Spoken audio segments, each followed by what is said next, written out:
Yosa, kembali lagi di Kakoi Anime. Ya, kali ini kita akan menganalisis cover chapter 1000 yang menurut Mimin ada clue menarik mengenai 4th century atau abad kekosongan atau kerajaan kuno. Tapi sebelum itu, mulai intronya.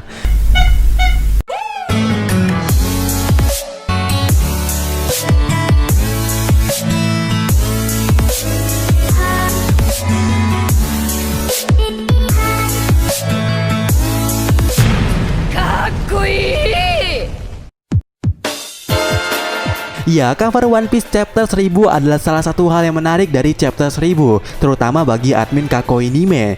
Dan kita tahu sama-sama ya, wujudnya seperti ini, yang mendaur ulang atau menyambungkan temanya dari cover chapter 100, dimana di chapter 100 konsepnya seperti ini, dan anggotanya baru berisikan Luffy, Zoro, Sanji, Usopp, dan Nami. Sedangkan di chapter 1000-nya krunya sudah sampai Jinbe. Kemudian asal kalian tahu, saking spesialnya di cover, baru setengahnya aja yang dibocorkan sampai video ini dibuat. Setengahnya lagi masih diblurkan, entah apa alasannya. Mungkin itu tadi ya karena spesial.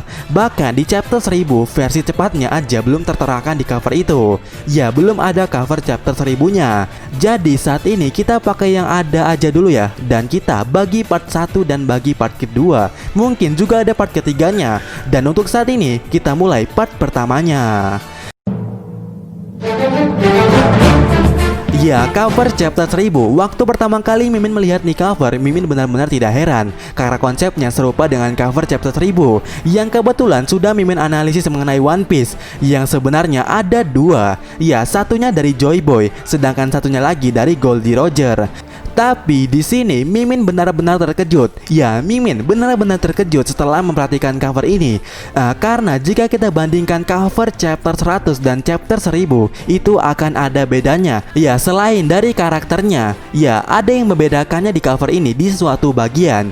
Contoh di chapter 100, di pojok bagian kirinya ada dua hewan berkulitkan emas, dimana di sini ada paus dan seekor tako atau gurita meloncat indah dari lautan. Namun di chapter 1000 ini, jika kita perhatikan dengan seksama, sosok tako atau gurita emas di sini tidak ada. Ya, benar-benar tidak ada, dimana di sini hanya menyisakan paus saja yang berkulitkan emas.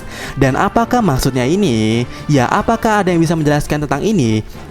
Tapi di sisi Mimin, dari pandangan Mimin, dengan hilangnya gurita emas ini menandakan One Piece atau serial One Piece akan benar-benar segera tamat, karena akan mulai terbukanya jalan misteri atau apapun itu menuju 4th century, yang mana 4th century sendiri bisa dibilang adalah akhir dari cerita One Piece ini, karena itulah poin yang paling ditunggu-tunggu untuk diungkap.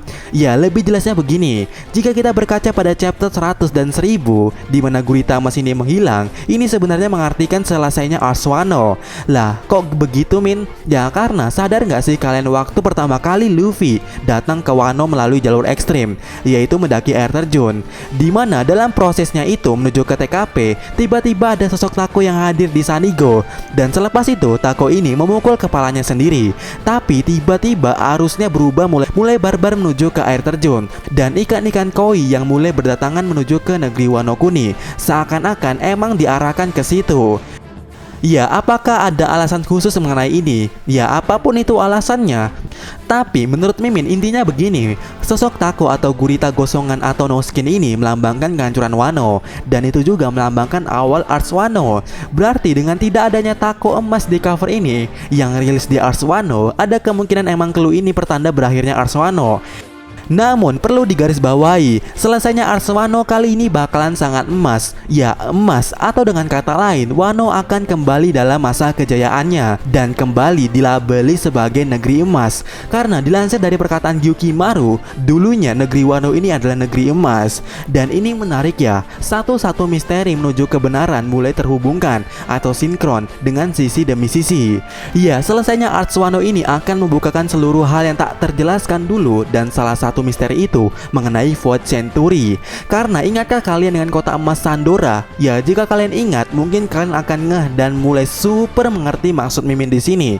Ya, coba apakah ada alasan khusus adanya kota emas Sandora dan adanya negeri emas Wano? Ya, apakah ada alasan khusus mengenai tingkatan ini? Seharusnya ada kan ya, dan itu pastinya mengenai 4th century. Karena juga dulu di video yang ini Mimin pernah menjelaskan kalau dengan terungkapnya klan Kozuki yang berasal berasal dari Wano. Dan sebagai pembuat Poneglyph, waktu di Zou dulu, Oda Sensei benar-benar ingin mengungkap Void Century segera mungkin. Dan kemudian kejelasan ini makin bertambah kuat dengan Oda Sensei memunculkan ras buung dari bulan yang ada di Wano. Ya, menurut Mimin, Hitetsu dan King adalah ras kuno dari bulan. Penjelasan detailnya ada di video yang ini.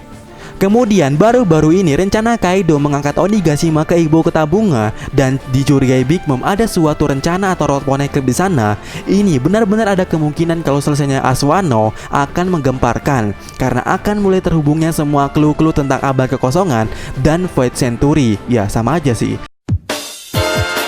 Nah, mulai dari kota emas Sandora yang kita tahu hancur 500 tahun yang lalu. Dan dari analisis Mimin di video ini, secara singkat Mimin menjelaskan di sini kalau kota emas Sandora ada hubungannya dengan leluhur God Enel atau kerajaan kuno dan Im Sama. Yang mana dahulu kala menurut Mimin ya, Im Sama bersama aliansi 20 kerajaan pernah menghancurkan orang-orang leluhur God Enel. Dan kita tahu sama-sama ya, leluhur Enel ini adalah ras Birka, dan antara ras Birka, Sandia dan Sandora itu satu saudara. Ya, hal ini tertera di lukisan kuno yang ada di bulan, yang ada di cover story Enel. Kalau mereka bersaudara, atau mereka satu jenis atau satu tempat yang mereka artinya berteman lah. Kemudian hal yang membuatnya terhubung dengan Im Sama adalah dulu Im Sama seperti yang Mimin bilang tadi pernah menghancurkan rombongan ini.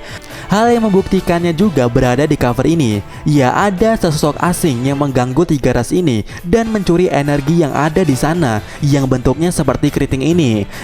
Di mana menurut Mimin energi inilah yang dijadikan sumber energi untuk membuat buah iblis. Ya, maka dari itu bentuk-bentuk buah iblis ada banyak yang keriting di outline-nya karena energinya ya dari ini.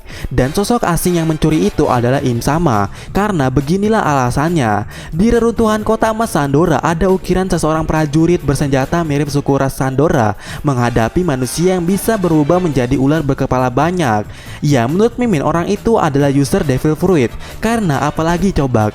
Dan si orang itu merupakan rombongannya Im Sama. Karena kita sama-sama tahu ya kota emas Sandora ini dihancurkan oleh World Government. Karena kota emas Sandora sangat berkaitan dengan kerajaan kuno waktu itu yang merupakan musuhnya World Government alias Im Sama.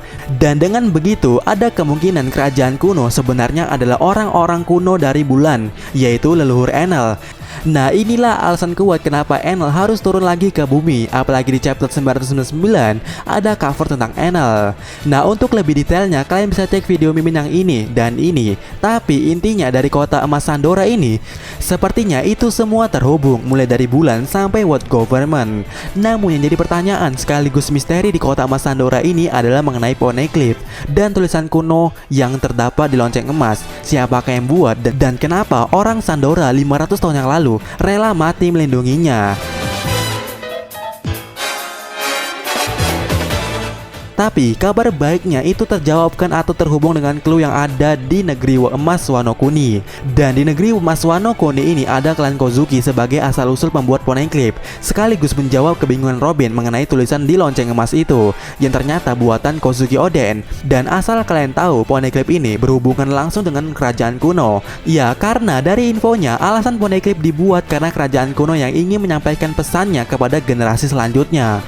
Nah, maka dari itu ini mungkin menjawab kenapa orang Sandora melindungi Poneglyph yang ada di sana. Kemudian adanya ras kuno lainnya yaitu Hitetsu dan King sebagai bukti tambahan kalau negeri emas Wano ada juga hubungannya dengan Void Century. Jadi pada intinya baik kota emas Sandora dan negeri emas Wano benar-benar sinkron menunjukkan jalan ke Void Century atau abad kekosongan. Dan setelah Wano selesai, itu semua tentang Void Century akan diungkapkan guna untuk memasuki konflik berikutnya. Dan menurut Mimin, konflik berikutnya adalah ikan paus emas ini. Dan berbicara tentang ini, asal kalian tahu bentuknya ini mirip dengan pohon yang ada di Zou, yaitu pohon paus. Dimana ini sangat misteri ya, karena waktu Roger dan Oden datang ke situ, mereka sangat-sangat diawasi dengan itu. Dan ini sangat menarik ya. Kemudian tentang Zunisa sendiri ini menarik ya, dan masih misteri.